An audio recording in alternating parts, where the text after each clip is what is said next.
नमस्कार मित्रों, क्या आपने कभी सोचा है कि नवरात्रि के पहले दिन जौ बोने की परंपरा क्यों निभाई जाती है? आखिर ऐसा कौन सा रहस्य है जो जौ को शुभ और पूर्णता का प्रतीक बनाता है? इस रहस्य से जुड़ी एक प्राचीन कथा है, जिसमें देवी शाकंभरी की कृपा और अद्भुत चमत्कारों का वर्णन मिलता है। यह कथा न सिर्फ नवरात्रि के महत्व को समझाती है, बल्कि इसमें जीवन के गहरे सत्य और कर्मों के फल की अद्भुत व्याख्या भी है। तो इस रोचक और चमत्कारी कथा को जानने के लिए हमारे साथ अंत तक बने रहें और देवी दुर्गा की इस दिव्य कथा का आनंद लें। चलिए शुरू करते हैं इस अद्भुत यात्रा को। मित्रों, आप सभी तो यह जानते ही होंगे कि हिंदू धर्म में साल में एक बार चैत्र नवरात्रि मनाई जाती है।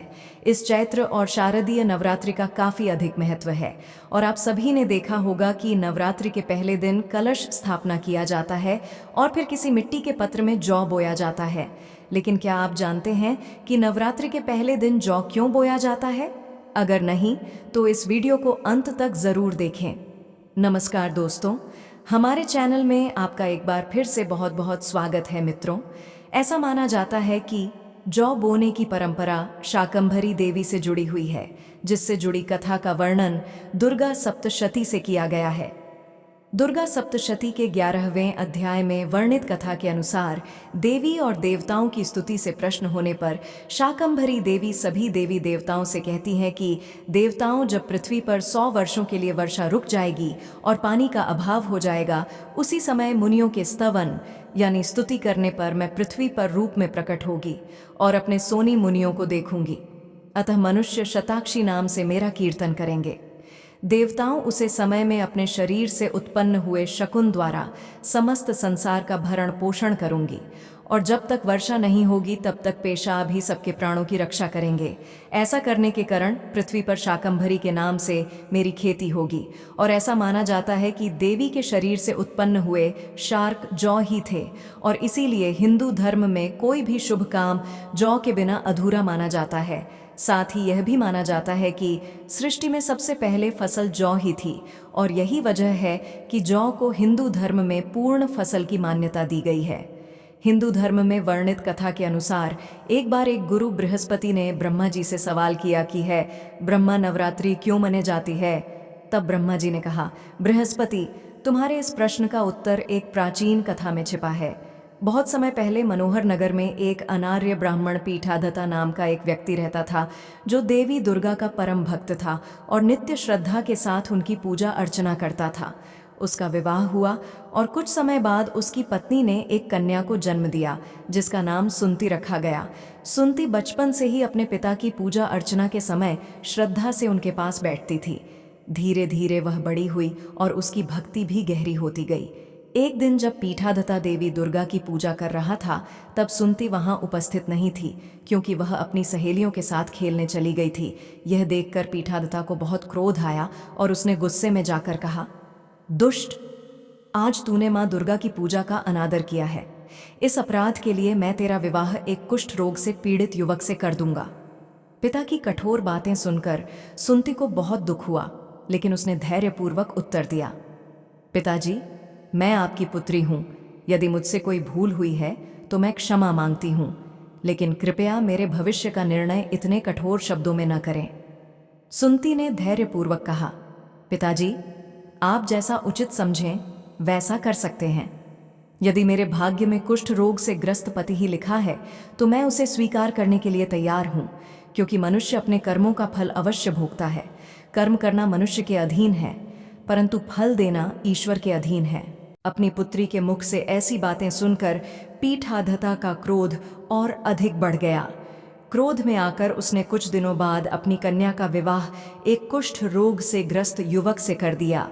विवाह के बाद जब सुंती अपने ससुराल जाने लगी तो पीठाधता ने व्यंग्यपूर्ण स्वर में कहा, बेटी, अब अपने कर्मों का फल भोगो, भाग्य के भरोसे रहकर क्या करोगी? पिता की ऐसी कठोर बातें सुनकर सुंती सोच में पड़ गई और उसके मन में विचार आया, क्या सच में मेरा भाग्य इतना बुरा है कि मुझे एक कुष्ठ रोगी पति मिला? अपने भाग्य को स्वीकार करते हुए सुंती अपने पति के साथ वन में चली गई। वन में कड़ी तपस्या और कठिन परिस्थितियों का सामना करते हुए एक दिन देवी दुर्गा स्वयं सुंती के सामने प्रकट हुई और बोली, हे पुत्री, मैं तुमसे प्रसन्न हूँ, तुम जो भी वरदान मांगना चाहो मांग सकती हो। देवी को अपने सामने देखकर सुनती विस्मित हो गई और बोली, हे देवी, आप कौन हैं? मैंने आपको इससे पहले कभी नहीं देखा। तब माँ दुर्गा ने मुस्कुराकर कहा, हे पुत्री, मैं आदिशक्ति भगवती हूँ, समस्त संसार की रचना करने वाली शक्ति। मैं तुम्हारी भक्ति और तपस्या से प्रसन्न होकर तुम्हारे सामने प्रकट हुई हूँ। देवी, दुर्गा ने कहा, पुत्री, मैं तुम्हारे पूर्व जन्म के पुण्य के प्रभाव से प्रसन्न होकर तुम्हारे सामने प्रकट हुई हूँ। देवी दुर्गा की ये बातें सुनकर सुनती ने आश्चर्य से पूछा, माँ, मैं पिछले जन्म में कौन थी? कृपया मुझे विस्तार से बताइए।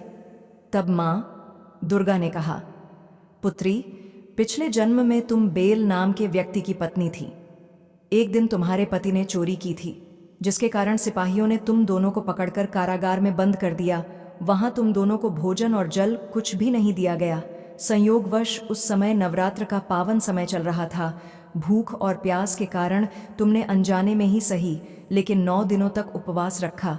इस प्रकार तुम्हारा नवरात्र व्रत पूर्ण हुआ और इसी व्रत के पुण्य प्रभाव से मैं आज तुम्हारे सामने प्रकट हुई हूँ। सुनती ने माँ दुर्गा से कहा, हे माँ, यदि आप मुझसे प्रसन्न हैं और मुझे वरदान देना चाहती हैं तो मेरे पति को कुष्ठ रोग से मुक्त कर दीजिए। माँ दुर्गा ने मुस्कुराकर कहा, पुत्री, यदि तुम नवरात्र के एक दिन का पूर्ण फल अपने पति को अर्पित करोगी तो तुम्हारा पति कुष्ठ रोग से मुक्त हो जाएगा। सुनती ने माँ दुर्गा के कहे अनुसार नवरात्र के एक दिन के व्रत का फल अपने पति को समर्पित किया, जिससे उसका पति पूरी तरह स्वस्थ और निरोग हो गया।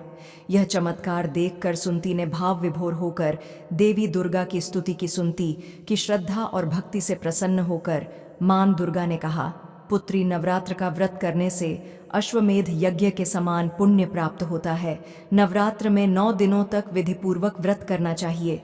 यदि दिन भर का व्रत कठिन लगे तो एक समय भोजन करना चाहिए। विद्वान ब्राह्मण से पूछकर घट स्थापना करनी चाहिए और महाकाली, महालक्ष्मी और महासरस्वती की प्रतिमा स्थापित करके विधिपूर्वक पूजा अर्चना करनी चाहिए। पुष्प, धूप और दीप से आराधना करनी चाहिए और अपनी शक्ति अनुसार ब्राह्मणों को दान करना चाहिए। जो भक्त श्रद्धा और भक्ति से नवरात्र का व्रत करता है उसे जीवन में सुख, समृद्धि और मोक्ष की प्राप्ति होती है।